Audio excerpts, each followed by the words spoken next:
Olá, seja bem-vinda, bem-vindo ao Capital Natural. Esta semana nós estamos dando continuidade aos nossos temas das últimas 2 semanas, ou seja, os Objetivos do Desenvolvimento Sustentável e a Agenda 2030 nas empresas. Se você perdeu, dá uma olhada nos programas anteriores, nas nossas mídias digitais, porque tem muito conteúdo interessante lá, por exemplo, com a Klabin e sobre o papel do Brasil, os ODS. Estamos hoje, mais uma vez, com Aron Belink, que é sócio-diretor da ABC Associados, consultoria especialista em sustentabilidade empresarial, e com Carlo Pereira, diretor executivo da rede do Pacto Global no Brasil e chairman do Conselho das Redes Locais do Pacto Global e América Latina e Caribe. Semana passada, nós falamos um pouco sobre a rede do Pacto Global, sobre o papel do Brasil, sobre a mudança de comando nos Estados Unidos, sobre a Agenda 2030, ou seja, como construir uma década mais próspera para todo mundo. Senhores, mais uma vez, muito obrigado pela presença aqui no Capital Natural. Eu começo perguntando ao Carlo e depois peço a complementação do Aron sobre como o setor privado aqui no Brasil tem assimilado novos instrumentos de medição. Estou falando, por exemplo, do Índice de Sustentabilidade Empresarial, do comprometimento da Agenda 2030, dos ODS também. E aí, eu gostaria que o Carlo também respondesse, se o Aron quiser complementar também, sobre essa segunda pergunta que eu já emendo, que é sobre a complexidade das orientações, se essa complexidade chega de fato à compreensão e à prática do empresário médio aqui no Brasil. Obrigado, uma satisfação estar com vocês aqui novamente. Com relação a índices, vou deixar para o Aron, sem dúvida nenhuma, ele vai falar muito melhor do que eu. O tema é complexo, Pablo, como você bem comentou, mas a gente precisa encarar. Entendo que, muito por conta de que a gente está entrando numa nova era, a gente está na transição da economia de acionistas para a economia de partes interessadas, né? Isso não é o Carlo falando que é do Pacto Global, mas a gente pode trazer grandes pessoas aí do mundo de negócios, como, por exemplo, Klaus Schwab, do Fórum Econômico Mundial, ou então o sempre citado Larry Fink, que é CEO e fundador da BlackRock, que é então a maior gestora de ativos do mundo, tem 5 PIBs brasileiros sob gestão. E o que os senhores vêm dizendo é que a gente, nessa transição, a empresa precisa ter cada vez mais clareza do seu propósito. Propósito esse que não é aquele propósito que o Milton Friedman falava no final da década de 1950, de gerar retorno financeiro para os acionistas, mas sim de atender aos anseios da sociedade. E aí é claro que isso aparece, então, vários pontos de interrogação. Como que o líder empresarial pode fazer isso, né? A reboque, até por conta de tudo isso, claro, por conta de uma pressão social, sendo internalizado, então, pelo setor financeiro, e aí depois vindo, então, para o setor empresarial como um todo, é claro que coloca uma pressão muito forte em cima das empresas, dos líderes empresariais. A sociedade também diz isso, então o barômetro da confiança da empresa Edelman mostra então que quase 80% dos brasileiros, esse número é igual, muito parecido em todos os países do mundo, esperam que os líderes empresariais tomem a frente para questões sociais e ambientais sem esperar o governo. Então a pressão, como você bem disse, está dada. O setor financeiro está pressionando, a sociedade em geral está pressionando e, sem dúvida nenhuma, países compradores, países importadores estão pressionando também. O Pacto Global aqui no Brasil, como já disse na semana passada, ele vem ajudar o empresariado. Aqui no Brasil, a gente teve a maior adesão do mundo. E por quê? Porque a gente entende que questões complexas, como são essas questões relacionadas à sociedade em geral, ambiental, social e de governança, elas não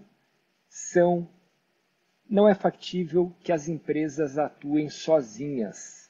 A gente precisa atuar coletivamente, e não só entre empresas, mas também trazendo junto sociedade civil e os governos. E o que o Pacto Global faz aqui no Brasil e em todo o mundo é exatamente isso. Vou citar só 2 exemplos para materializar. Então, por exemplo, no tema de anticorrupção, nós temos o que chamamos então de ações coletivas anticorrupção, onde empresas e instituições da sociedade civil se reúnem para discutir dilemas de corrupção em determinados setores e então desenvolver conjuntamente ações, projetos e iniciativas para endereçar a questão. Esse é um exemplo. O outro exemplo poderia ser também um projeto onde a gente tem também empresas, sociedade civil e governos atuando para combater o lixo nos mares. Então eu entendo que o líder empresarial e as empresas têm que buscar o entendimento do que vem a ser essas questões relacionadas à Agenda 2030, às questões de sustentabilidade e têm, sem dúvida nenhuma, que aderir a instituições, ou Pacto Global, ou instituições congêneres, para que consigam, então, endereçar esse desafio tão complexo. Então, emendando um pouco na linha do que você falou, Pablo, essa questão da complexidade, de como o empresário pode se apropriar dessa agenda, né? Eu acho que um ponto importante ali é nós entendermos que a empresa ela precisa conseguir fazer uma combinação, né, entre a geração de valor para o acionista, para o proprietário, ou seja, uma coisa em que a empresa se mantém a partir daí e é o grande interesse de quem está colocando o seu capital, o seu trabalho em risco, né, nessa direção, mas ela tem que combinar essa geração de valor com aquilo que ela gera de valor também para os empregados, para os fornecedores e especialmente para o consumidor e para a sociedade como um todo, na medida em que ela atende necessidades sociais, paga os impostos e segue, né, todo esse conjunto. O que acontece é que a busca desse equilíbrio ela precisa ser balizada por indicadores, né? As empresas elas precisam, eu diria, que não só procurar certificações, procurar os guias, mas elas precisam pensar no seu próprio modelo de negócio. Ou seja, de que maneira o atingimento dos objetivos da empresa ele ajuda ou atrapalha essas formas coletivas, né, de geração de valor, de interesse coletivo.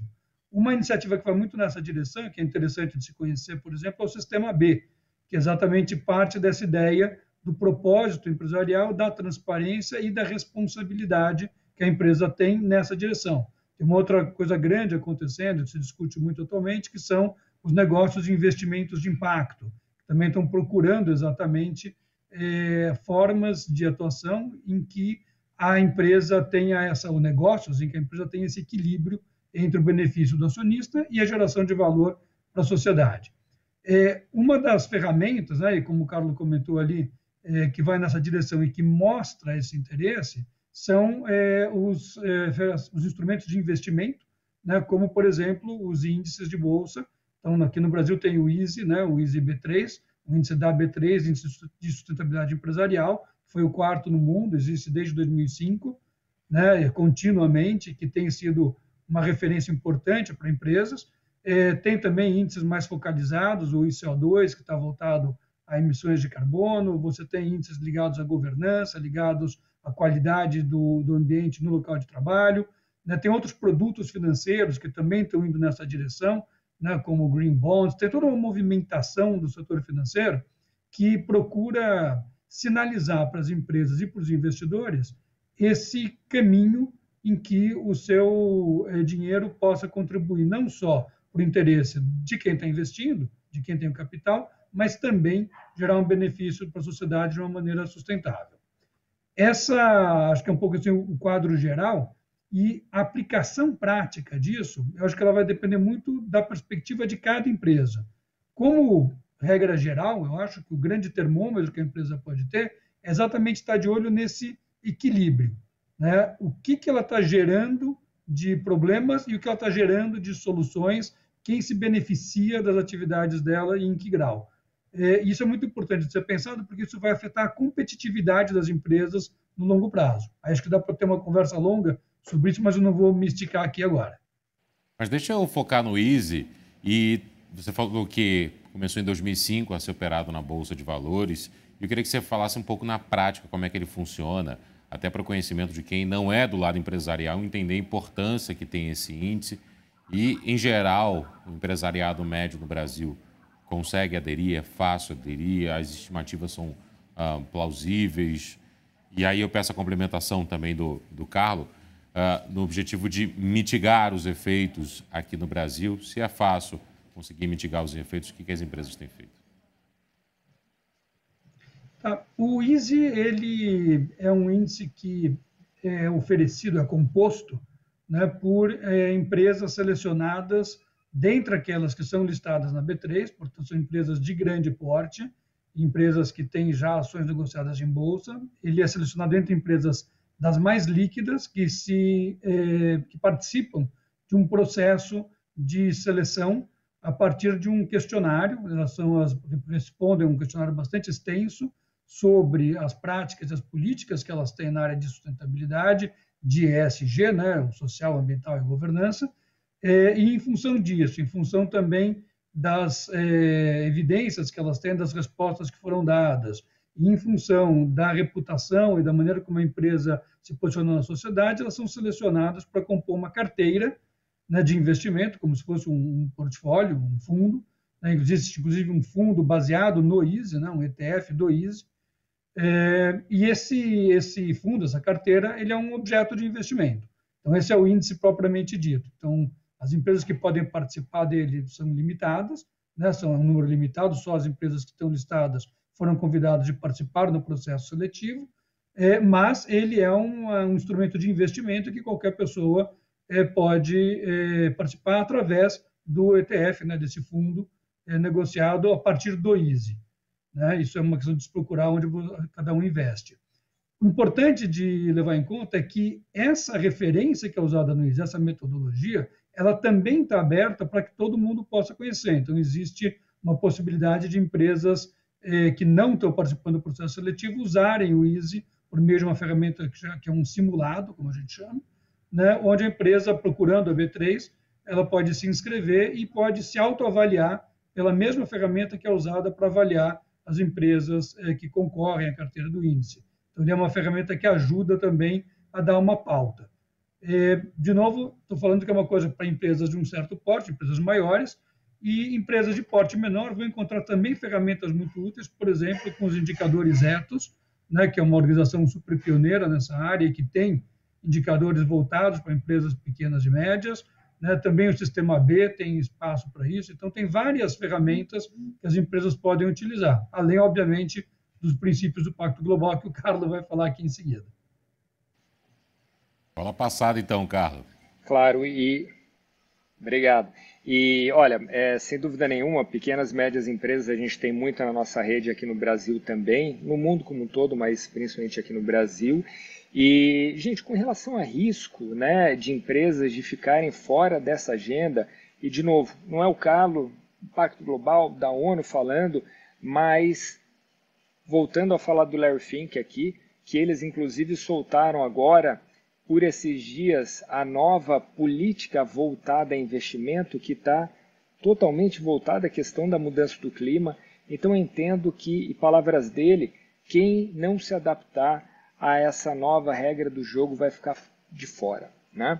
E é claro, sem dúvida nenhuma, a gente está falando, só de novo, colocando dados aqui da BlackRock, né? A BlackRock na SP500, 500 maiores empresas da Bolsa Americana, ela tem participação em 91% delas, né? Com uma participação média de 7,7%.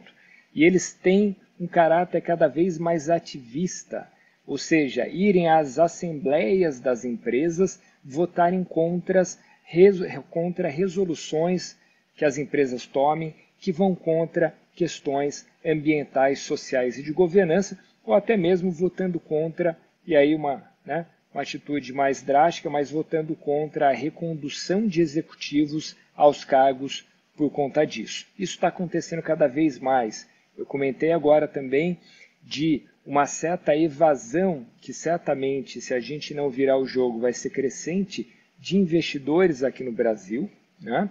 Há pouco tempo a gente teve um único fundo, um fundo norueguês, anunciando então desinvestimento em 3 grandes empresas brasileiras, inclusive nos títulos do Brasil, né? Então, assim, isso é muito relevante, é um movimento crescente. E fora isso também, as pequenas e médias empresas, principalmente aquelas que fazem parte das cadeias das grandes empresas, elas vão ter que se adaptar. Por exemplo, a Unilever acabou de colocar um desafio com relação à neutralidade climática. E ela coloca esse desafio, então, não só para suas operações, mas para sua cadeia também, né? E ali, gente, o que acontece? A gente tem 2 tipos de approaches, né? Um que seria a grande empresa simplesmente colocando essa meta para a empresa menor, para a empresa média, para a empresa pequena, né? E simplesmente não suportando, não dando qualquer suporte para aquela empresa, ou então aquelas empresas que ajudam essas empresas pequenas e médias a superar esses desafios. Também é uma prática muito colocada no mercado cada vez mais, tá? Mas isso para dizer então que certamente as grandes, eu diria que isso é uma questão temporal, né? Então, primeiramente, a gente vai ter as grandes, aquelas que não se adaptarem para questões de melhor qualidade, maior pontuação em questões ambientais, sociais e de governança, para depois, então, sem dúvida nenhuma, as médias e as pequenas serem afetadas. Mas, para sair desse tom meio negativo, eu quero dizer aqui que o Brasil, novamente, já falei isso, ele tem uma vantagem comparativa muito relevante, né? Quando a gente tem um arcabouço legal trabalhista muito sólido, a gente tem uma vocação natural muito importante no nosso país, então é papel das empresas, com as ajudas que a gente comentou, sem dúvida nenhuma, porque os temas são complexos, mas transformar essa vantagem comparativa do país numa vantagem competitiva para as empresas. Como, Carlos, que você acha que o desempenho do Brasil nos ODS tem impactado as empresas por aqui? O que elas têm feito para tentar diminuir alguns impactos e até melhorar o nosso desempenho? Claro, olha, é difícil escolher o ODS, né? É difícil a gente escolher o ODS. A gente, inclusive, como o Aron bem comentou anteriormente, os ODS são interligados, indivisíveis, integrados, né? Mas, sem dúvida nenhuma, nas Nações Unidas também, a gente coloca o que a gente entende como aceleradores da agenda, tá? Então, por exemplo, certamente um acelerador da agenda no Brasil, inclusive para os negócios, sem dúvida nenhuma, é água e saneamento, que é o ODS 6, né? E por que isso? E aí vem a integração, a interligação da agenda, né? Quando a gente não tem saneamento, vamos lembrar, saíram os novos números de acesso ao saneamento básico. Metade da população brasileira não tem acesso ao saneamento básico, né? E isso faz o quê? Faz com que a gente tenha uma mortalidade infantil relativamente alta, diminuiu muito desde a década de 1980, 1990, mas ainda alta, né? E, além disso, a gente tem também o absenteísmo relativamente alto no Brasil, e a maior causa de absenteísmo no Brasil, no trabalho e nas escolas, elas derivam então da falta do saneamento, né? E sem dúvida nenhuma, uma coisa que a gente sabe também é que aqueles ambientes onde a gente tem esgoto a céu aberto, por exemplo, e infelizmente tem muito ainda no Brasil, parece que não é uma realidade para quem vive em grandes centros, mas a gente ainda tem muito, né? E sem dúvida nenhuma isso afasta negócio, prejudica negócio, né? Se a gente olha coisas como, por exemplo, educação, a gente sabe que há um bom tempo a gente atingiu a universalização da educação básica, né? O peto disso, né? Outra coisa que a Agenda 2030 fala é não arredonde, né? Não arredonde e também não faça médias, porque isso você exclui muita coisa. E o Brasil, que é um país extremamente desigual, dos mais desiguais do mundo, então a gente tem que tomar cuidado certamente de não arredondar e de não também fazer uma média, né? Disso que eu estou falando, por exemplo, a gente costuma falar que educação está universalizada ou que energia elétrica está universalizada. Só que quando você para ver o número tem ali 1% da população que não está. Aí você acaba arredondando. Só que 1% no Brasil a gente está falando em 2 milhões de pessoas. Então a gente tem que ficar muito atento, né? Fora isso também, para finalizar, a gente está vendo uma questão agora muito séria do desmatamento, né? Então, enfim, questões múltiplas, né? Desde uma falta de fiscalização efetiva, ações efetivas, mas também, sem dúvida nenhuma, uma questão que está, inclusive, relacionada à mudança do clima, que é uma Amazônia, sem dúvida nenhuma, mais seca, né? E aí a gente entra numa espiral negativa. Mas a gente está vendo que isso está afetando muito diretamente os negócios no Brasil. Eu já dei um exemplo, só que a gente poderia citar uma lista de outros exemplos de negócios que estão sendo cada vez mais prejudicados por conta do desmatamento. E nem digo negócios esses que têm relação direta com desmatamento ou têm relação direta com floresta, mas estou dizendo mesmo por conta de uma reputação que o Brasil está, infelizmente, deixando cada vez mais negativa. É importante que você levante esse assunto também, até para que as pessoas possam buscar por outras informações e possam complementar isso que você acabou de trazer. Infelizmente, nosso tempo está terminando. Aron, eu gostaria das suas complementações finais. Acho que um comentário rápido que eu faria, né? Acho que, como o Carlos colocou essa questão dos aceleradores, dos pontos de entrada, acho que é muito importante a gente pensar os ODS como, eu sempre imagino como se fosse uma casa com muitas portas, ou seja, independente de qual porta você entra, se é pela porta da água e saneamento, se é pela porta da mudança do clima, se é pela porta da redução da pobreza, você vai acabar entrando no mesmo ambiente da Agenda 2030 e vendo esse conjunto grande de desafios, esse conjunto grande de mudanças que têm que ser feitas. Uma coisa que acho que é sempre importante a gente lembrar também, especialmente quando a gente pensa em empresas, é que a agenda dos ODS é uma agenda de escala planetária, que cada país está pegando um pouco a sua parte, vendo como pode fazer isso no âmbito do país, né? Então foram nacionalizadas essas metas, mas quando a gente vai ver isso no nível da empresa, é bem mais complicado, porque são desafios de uma magnitude que as empresas, às vezes, não conseguem seguir. Não, às vezes não. Dificilmente uma empresa vai conseguir sozinha ir nessa direção. E isso tem dois cuidados muito importantes quando as empresas mexem com ODS, então.